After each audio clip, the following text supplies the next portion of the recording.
Hi everyone, today I would like to talk to you about a website called ClassDojo.com. So as you can see up in the URL, it is ClassDojo.com, ClassDojo.com. This is a wonderful tool for teachers. It is a free website. All you have to do is create an account using your email address, and it is great for class behavior management and for contact with students and parents. So this is what it looks like when you first go to the website before you log in or anything. So you can see there's a blue sign up button where you can create an account, or you can go down here and click start as a teacher. And if your parents go on, they'll get your code and they can go on as parents and students as well. And even class administrators can do this.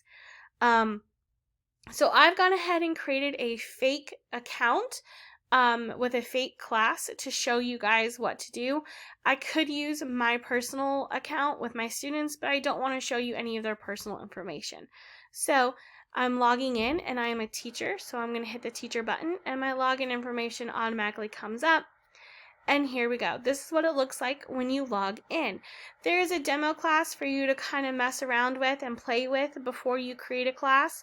But it's very small and I can show you more details using my fake class. So I'm going to go ahead and do that. So here is my fake class. I have 21 students and only one parent connected because, as I said, it is a fake class. You can have more than one class. For example, if you are a 4th or 5th grade teacher that splits the class throughout half the day, you can have one for each of your classes. I'm going to go ahead and click onto my class right here. And this is what it looks like on the teacher end. You can see that all of my students are listed and most of them are what we're going to be calling eggs. This means that there is no student account connected to that person. The students do not have their email address linked and they cannot access it because they just haven't, because it is a fake account. I've created a fake student right here named Ansley, and that's why she is a monster. She can go in and create her own monster and design it however she wants. So I have a tab up here with her account active, so I'm going to click on it. And this is what it looks like. So here's Ansley's little avatar, and she can click on this play button right here, and it will bring you into the loading zone. You can go down here to the menu and change the color. And you can change it to orange or whatever color that she would like. And you can even change the design of the monster. One with floppy ears, one with crazy hair, one with antlers. It's just a matter of preference for that student. You can even add different type of gloves, shirts, pants and skirts, hats. You can add a tiara to it if you wanted. It's just a matter of what that student would like. I can go ahead and log out of here and go back to my teacher homepage. So one of the cool tools for this, as I said, is student behavior management. If you notice down here on the bottom, there are some tabs. We have the toolkit, the attendance, select multiple, random, timer, and big idea. So attendance is pretty much what it says. If you click on it, you're going to see that each little egg, each person now has a green little avatar next to them. And that means that they were present that day. You can click on it and it will turn red. You can click on it once and it will turn red, meaning that they are absent. If you click on it again, it shows a little yellow circle with a little pie sliver taken out. That means that they were tardy. And then this is meant that they left early or whatever. They came in like super late that day. You can change it to whatever that attendance is for that day. And then select multiple means that you just kind of select more than one student, so you can do different things. You can give them feedback. You can give them points, which we'll talk about in just a second. You have a timer. you have the timer button down here, which creates a countdown for whatever time that you would like. You can just click on it and change it to 10 minutes or 3 minutes, whatever you want. Hit start, and then the timer will start counting down. You can reset it or you can pause it. You also have the stopwatch ability too, to count up. And then you just click it away whenever you're done. And that way you can post it on your smart boards and your students can see how much time they have left for an activity or anything like that. Random, if you click random, it will do this little spinny thingy and it'll automatically bring up a student. You can have that student participate in something, do something special with that student. Sometimes I'll have that be my teacher helper for the day. I randomly pick it, and then you have an easy way to pick a student without posing as favorites. The next thing that I want to talk to you about is the toolkit. This one is very cool. So when you click on the toolkit, you have the timer, you have the randomizer that we just did, and then two of my favorite tools is the noise meter and music. So let's look at the noise meter. When you click on noise meter, it'll show you how loud your class is being. And again, if you post this up on your smart board, the students can see, oh, we're very red right now. That means we're being too loud. We're going to have to lower our voices a little bit. And you can also change the sensitivity. Since I am so close to my microphone right now, it is showing it as very high. So if I bring my sensitivity down, that's about the level that you want your students to be at. And they can see that visually and understand, hey, we're being loud. Back in the toolkit, if we look at music, they have two different music choices for you, a focus and an active. I personally do not use the active that much just because it is a more upbeat and active-y type thing, and when my class is being active, we're usually doing something else, but it'll play upbeat music for you.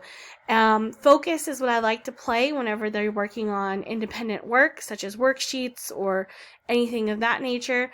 So you click on click on focus, and it'll start to play very calming, relaxing music. And you can pause it and exit out whenever you are done. Back in the toolkit, you have a today button, which just kind of gives you a breakdown of what they're doing today. You just have to click new and do a daily announcement or whatever you would like. Think Pair Share is just a fun little activity that you can do. It's like a daily question. What are you grateful for today? And the students can answer it on their accounts and that kind of thing. So we'll do, what are you grateful for today? It pops up on the screen, and there you go. And the kids can write it down on pieces of paper and turn them in, or you can use it as a large group activity. Another cool thing is this directions. I've gone ahead and I've created a math directions for my math group today. Today they're just going to be working on a quick little worksheet that should take them about 5 to 7 minutes. So what I've done is I've created a 7-step process that will show up on my smart board. So if I click on it, it says right here, clear your desk, grab out a pencil, grab a worksheet from bin 2, complete the worksheet, turn it into bin 3, clean off desk, and read independently when you're done. This will post up on my smart board. Students will have a visual of exactly what they need to be doing in what order. Keeps them on track, and if they have any questions, they can just look up there. Back in the toolkit, we're going to go back to the directions. If you want to create a new one, all you have to do is hit new, and you can name it and then add as many items as you would like. And that's exactly how you do that. So with our group maker here, you can click on it and you can pick how many students you want per group. I have 21 students, so I'm going to pick a group of 7. And for some reason, it's not liking me today and it's not wanting to show up when I do that. So I'm going to go ahead and just pick a group of 5. It's going to be uneven, but this is what it shows you. It has the students' names with their monsters and tells you what group they're in. So if you need to randomize a group, there you go. Back to behavior management, a very cool thing that you can do is you'll see here that each student has a little green 1 beside them. Nora has a 2. That tells you how many dojo points that they have.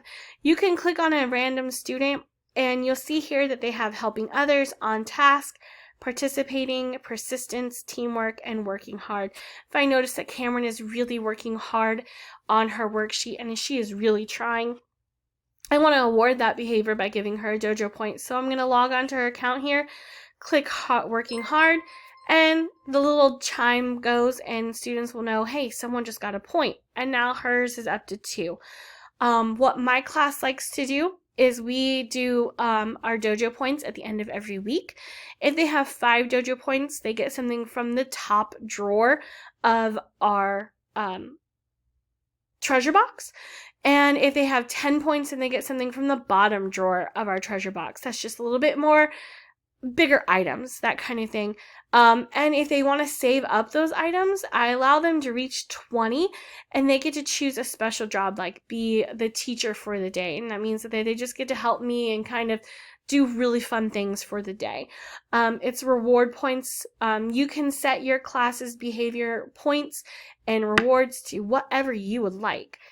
You can also take away points. For example, if I click on Cameron again and I hit needs work, you'll notice that right now I have a listening. Cameron was really not listening, really not focusing, so I'm going to take away 1 point from her.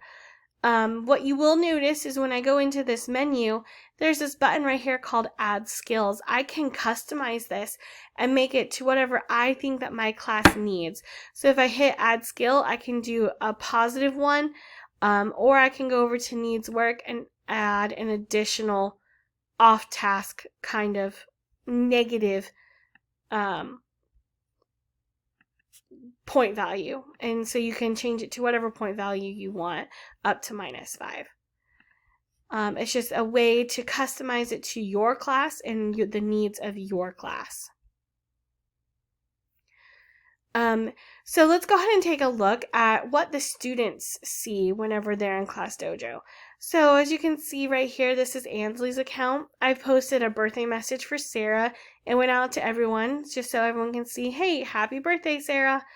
There are no assignments or anything for Ansley to complete. My class does not normally use this feature in Class Dojo, but I'm going to go ahead and show you exactly what it is. So if we go back over to the teacher page, you'll see here where you can go to portfolios, and we can add something to our class portfolio. So I've gone ahead and I've created what's called a spelling worksheet. So students will see this listed in there, and it's just an activity that they can do. They can go in and circle it using their little paint tool, and then they can hit a button and turn it in. So this is what Ansley has turned in. Ansley did it. I noticed that some of her answers were wrong, so I just went ahead and I said, please look at your spelling worksheet and make sure that everything's correct, and I published it and said that it was complete. So you'll see that 1 has been approved and 20 are not yet submitted because those kids do not have an account because it is a dummy account. And the way that you can create this is just create an activity. You can do a text or a video message. This is the type of response that you want from your students. And then it pops up on their page and they can see it. So let's go to Ansley's and we'll go to her portfolio and we'll see that this is what she did. And you'll see exactly what to do. Like I said, this is not something that my class normally participates in. My class is too young for that. But this is Class Dojo. And one last thing is messages. So if you go to messages, you can create a class announcement that goes out to all parents and students, or you can just individually contact parents, write them a message saying, hey, Ansley had a great day. Looking forward to talking with you guys later, whatever you guys need to do. And you hit send and it goes directly to those parents who have the app on their phone. So this is Class Dojo, and I hope you guys have enjoyed it. I hope you guys create an account and kind of go through and play along with it, and I hope you guys enjoy it. Thanks.